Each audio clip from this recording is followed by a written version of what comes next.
The biggest upset of the season, Philadelphia beats New England. Welcome back, Sal. How are you? Good, Mike. Sorry there was a delay there. Wednesdays is my day at NovaCare, and I'm here right now. Boy, really busy day. And I agree with you. The only one who has handled this with respect, I think, is Chip Kelly. I think I've been around a long time. You know that. My gray hair is a dead giveaway for all that. But I have never heard of a player sitting next to the owner and giving him an earful about how he's so unsatisfied with his role, especially on a plane ride back from the biggest upset of the year, especially a player who's one of the highest paid players on the team. I just think I'm going to use this word, but you can imagine there are a lot of other words that I'd like to use. I think it's irresponsible. I really do. Yes, Sal, and obviously, you just mentioned it. It comes after a victory. When you're finally, after 3 horrible weeks, you finally had some good feeling, and then this rears its ugly head. How is it being received at the NovaCare Center? It's a buzzkill. We were in the locker room today, and that locker room did not act like a locker room that was jovial or joyous after the biggest win of the year, maybe the biggest upset of the year by any team in the NFL. You beat the Patriots at home, but you do it coming off back-to-back historic losses.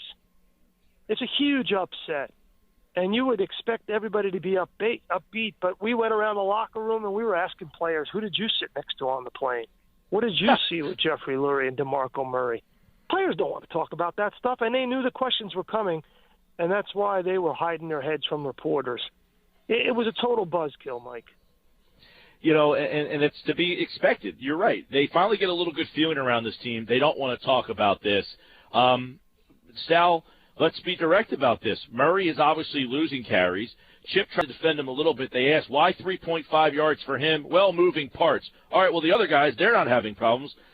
But in the end, is Chip Kelly the coach, who I'll give him credit, he let Barner be a part of the game plan. What does he do when Matthews comes back? How does he factor Murray in? Is he being truthful when he says it's a week-to-week proposition, or does he know his best chance to win is without Demarco Murray? I think he's got to know. You go up to Foxborough in a nationally televised 4 o'clock game against the Super Bowl champs, and DeMarco Murray doesn't start, and DeMarco Murray's not on the field in the fourth quarter.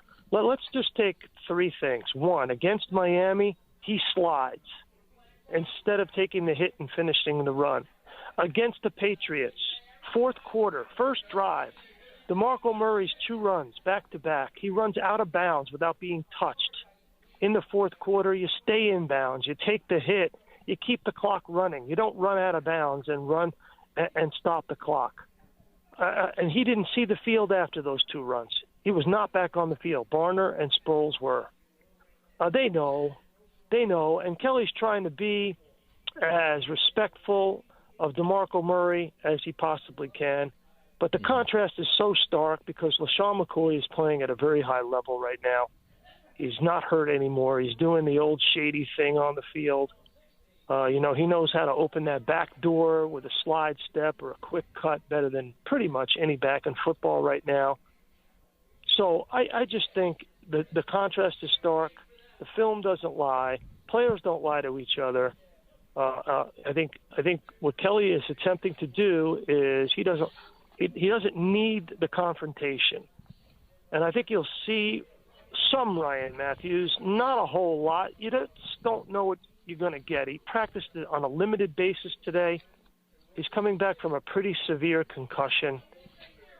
I say it's questionable whether he'll play. I think it's a 50-50 proposition.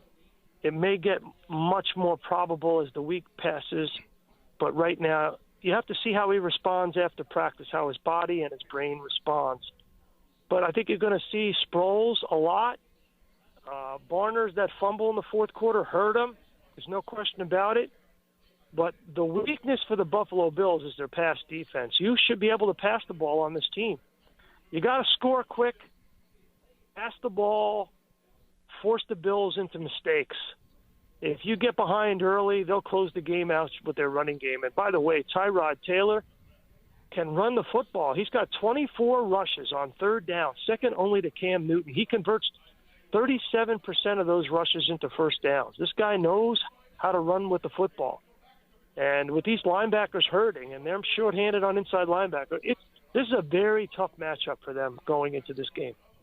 Sal Paolantonio. Sal Pal is at the NovaCare Center. Real quick, last thing on Murray, I want to get to a couple other things. Not enough. You said he knows. He's got to know. But not enough to deactivate him, right? They wouldn't deactivate Murray. They would have a full-fledged problem on their hands. I don't think that he does. But we shall see. I know he's pretty torqued off about it. They did release Austin. What kind of message do you think that sent? I know he's a bit player, but I think he was a symbol of, hey, this guy's not performing, and yet no repercussions. Was that a little bit of a statement by a guy who doesn't like to make statements?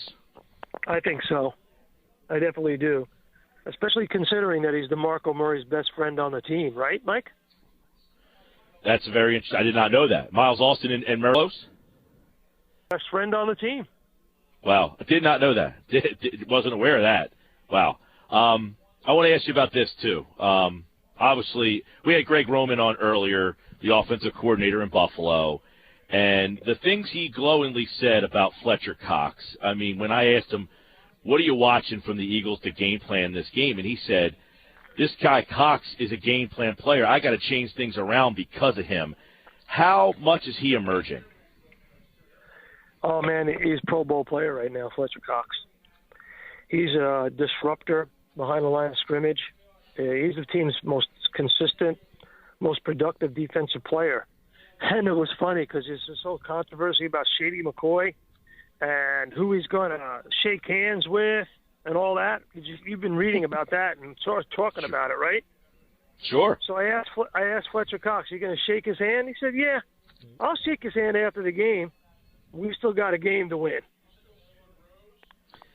Is Shady McCoy, was he a big topic of conversation up there today, or is this a team that... Well, Chip wasn't asked about him because there was so much talk about DeMarco Murray, but I asked Malcolm Jenkins about Shady.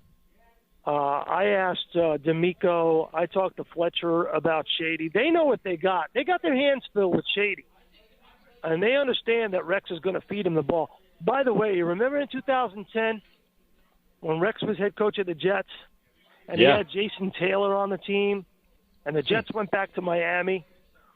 If you remember what happened before that game, there were a bunch of players, a couple of players that were named captains before the game, standing next to Rex on the sideline. Jason Taylor was one of them. So they called for the captains to go out for the coin toss before the game. And none of the other players moved, and Jason Taylor went out there and took 2 steps and turned around to Rex and said, hey, what's going on? Where's everybody? Nobody's out with me? And Rex said to him, nope, you're going out there by yourself. I want to send a statement. You're going out there by yourself. Wow. Jason Taylor told me that story today. He said when he walked out there and he heard the crowd, he got the whole team fired up, and the Dolphins wound up losing that game to the Jets. Well, that's a great story, by the way, Sal, and I'm interested to see if that's a similar act that we'll see and how the fans will receive LaShawn McCoy, because obviously he didn't walk out the door with the kindest things to say here, and this week it's kind of been a little bristle as well, it seems like. Absolutely. You see what he said today? I don't have to shake his hand. We don't have that kind of relationship. Shady talking about Chip. Sam Bradford. Last week, these conversations you and I have, Sal, on Fridays typically have been gloomy. It's been a lot of poor, reminiscent about the week before, but they did pull off an upset. What went into that? What was different about this team on Sunday that had been missing in those embarrassing losses the previous 3 weeks? Energy, enthusiasm, anger, all those things that you need, the intangibles, Mike, the intangibles. Were so important. Making plays. You got to make plays. Players make plays. The coaches can only coach so much, but you got to want to. I think they had it. And the fact that the Pats didn't have Gronkowski, the fact that the Pats did not have Dante Hightower in that game was huge. Missing those two players really hurt the Pats. But still, you got to make plays, and they did. They hold on. And, Brady's like Dracula, man. He's hard to kill. He's going to hang around till the end. You got to put a stake in his heart. He's rough. I've seen 2 games in a row now with the Pats. Out in Denver, they come back, have to beat him in overtime. This game, they were up 35-14. Eagles, they had to hang on by their fingernails because Brady, he's hard to kill, man. He's hard to kill. He sure is, man. What a competitor. One of the best. When you watch him play, it's so much fun watching him. Sal Paolantonio, obviously at 5-7, here they are. This NFC East is a mess. Everybody is kind of still in this thing. We say week to week, we're going to learn so much about this team. But as you mentioned, energy, the fight, they had it last week. And if they bring it out again this week, I think that's a great sign of what the rest of December could look like. Well, we'll see, Mike. I mean, this is now week to week. We don't know what we're going to get. I just feel sorry for everybody in that locker room. I really do. I become close with these players.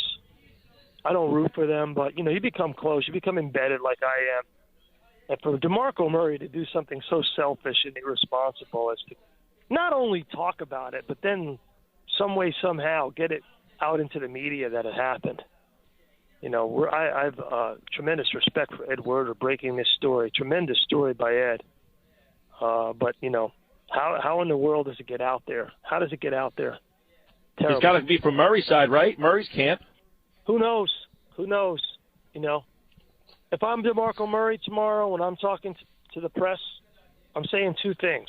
I'd like to apologize to my teammates that I did this, and I'd like to apologize to my teammates that this got out. And I'm totally dedicated to finishing this season as a Philadelphia Eagle. If we don't hear those things from him, then we know something's drastically wrong here. Well, Sal, I'll leave you with this because I know you're up at NovaCare and it's a busy day. Belichick last week, he mentioned the special teams. When the Eagles have been successful, specifically last year, special teams and defense, they finally had the blueprint. Last week it came back, and that was a great sign. I was just talking to Chris Maragos on how he blocked that punt. They had it designed. It was smart football. He had it designed. One guy was supposed to block him, and he shifted at the last possible second, Maragos, and shot a gap and got to the punter untouched. So, I mean, they did their homework, and they executed some plays. Well, I do appreciate you moving your schedule and jumping on Wednesday, taking the day off. Mike Gill. I love your show. Great questions. A lot of stuff going on here. Hey, Mike, Shady's coming back to town. DeMarco Murray's upset. Sunday's going to be big football theater. Get your popcorn ready, Mike.